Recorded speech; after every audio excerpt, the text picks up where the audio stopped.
नमस्कार, मी पंजाब डक. मी आहे प्रयागराज या ठिकाणी गंगा जमुना पश्चिम महाराष्ट्राच्या बऱ्याच संगमवर या पट्ट्यामध्ये महाराष्ट्राच्या नंतर खूप चांगली आनंदाची वार्ता देणार आहे. म्हणून आज आहे 31 मे 2026 हा पाऊस विदर्भामध्ये मराठवाड्यामध्ये मराठवाड्यामध्ये आज बऱ्याच ठिकाणी या पट्ट्यामध्ये दुपारी 2:30च्या नंतर जोर पडणार नाही.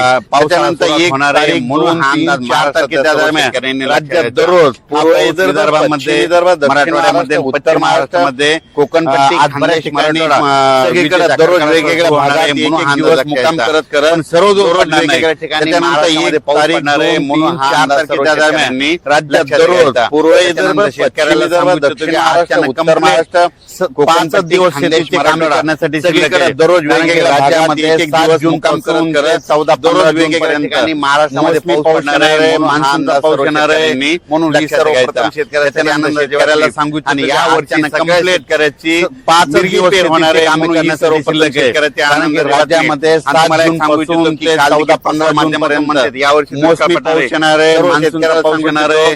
म्हणून वगैरे काही पडणार नाही. सरासरी पाऊस पडणार आहे. या लवकर पेरणी होणार आहे. लवकर पेरणी झाली पेर होणार आहे. म्हणून ही सर्वप्रथम शेतकऱ्याच्या आनंदाची ही अंदाज सर्व शेतकऱ्यांनी की लक्षात घ्यायचा माध्यमातून यावर्षी मुंबईकर पुणेकर आणि कोकणपट्टी या परिसरात वगैरे काही पडणार नाही. सरासरी इतका पाऊस पडणार आहे. 10 तारखेला पेरणी होणार आहे. लवकर पेरणी झाली तर पिकं चांगली आहे. सातारा सांगली सोलापूर पिकाला उतार येतो. ही अंदाज सर्व शेतकऱ्यांनी लक्षात घ्यायचा. मुंबई त्याच्यानंतर मुंबईकर पुणेकर आणि कोकणपट्टी सर्व शेतकऱ्याला सातारा जिल्हा रायगड 10 तारखे ते 14 तारखेच्या दरम्यान कोकणपट्टी सातारा सांगली सोलापूर 14च्या दरम्यान अशी कोकण ठिकाणी पूर्ण होणार आहे. म्हणून नंतर मुंबई शेतकऱ्यांनी होणार आहे. काही ठिकाणी अतिवृष्टी देखील होणार आहे. अंदाज लक्षात मुंबईकरांना जिल्हा रायगड पाहायला भेटणार आहे. 10 ते 14च्या दरम्यान मुंबईकरांना देखील मुसळधार पाऊस पाहायला भेटणार आहे. म्हणून काही ठिकाणी अतिवृष्टी होणार आहे. पहिल्या पावसातच मुंबईकरांना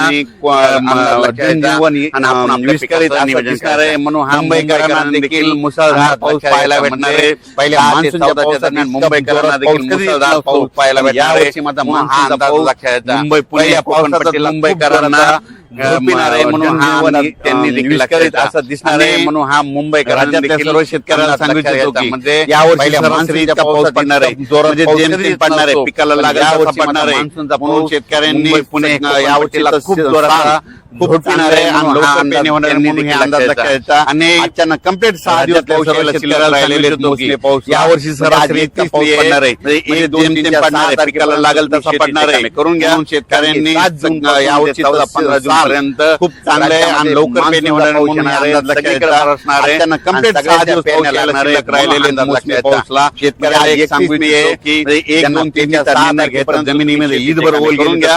कारण की 7 जून कधी घेऊन 14-15 जून पर्यंत स्वतः राज्यामध्ये मान्सूनचा पाऊस येणार आहे. सगळीकडे बरसणार आहे आणि सगळ्याच्या पेरण्या लागणार आहे. या पावसामध्ये शेतकऱ्याला पावसामध्ये मान्सूनच्या पावसामध्ये निर्णय घेत जमिनीमध्ये ईदभर ओल गेल्यामध्ये गारपीट पाहायला भेटणार आहे. घेऊन बीडकरांनी हे अंदाज बीड लक्षात घ्यायचा. संपूर्ण जिल्ह्यात अंदाज लक्षात सोलापूर जिल्ह्यातल्या हा जो पाऊस येणार आहे तर या पावसामध्ये मोसमी पावसामध्ये मान्सूनच्या पावसामध्ये अहिल्यानगर जिल्ह्यात कधीच नसते पण या पावसामध्ये गारपीट पाहायला भेटणार आहे. म्हणून हा अंदाज संपूर्ण जिल्ह्यातले सगळे अंदाज लक्षात फक्त वेगवेगळ्या सातारा त्यानंतर धाराशिव जिल्हा कोल्हापूर देखील इकडे अहिल्यानगर जिल्ह्यात पडणारे मुसळधार पडणारे मध्ये कोल्हापूर पडणार आहे. म्हणून हा अंदाज अहिल्यानगरच्या जिल्ह्यात पाऊस पडणार आहे. पुणे पश्चिम सगळीकडे होत नाही. काही ठिकाणी वेगवेगळ्या ठिकाणी होणार आहे. म्हणून हे देखील लक्षात सातारा सांगली त्याच्यानंतर नाशिक जिल्ह्यात कोल्हापूर देखील चांगला पाऊस पडणार आहे. नाशिक पडणारे पडणार आहे. म्हणून कोल्हापूर उत्तर महाराष्ट्रामध्ये आज देखील म्हणजे भागात देखील पाऊस पडणार आहे. ठिकाणी पाऊस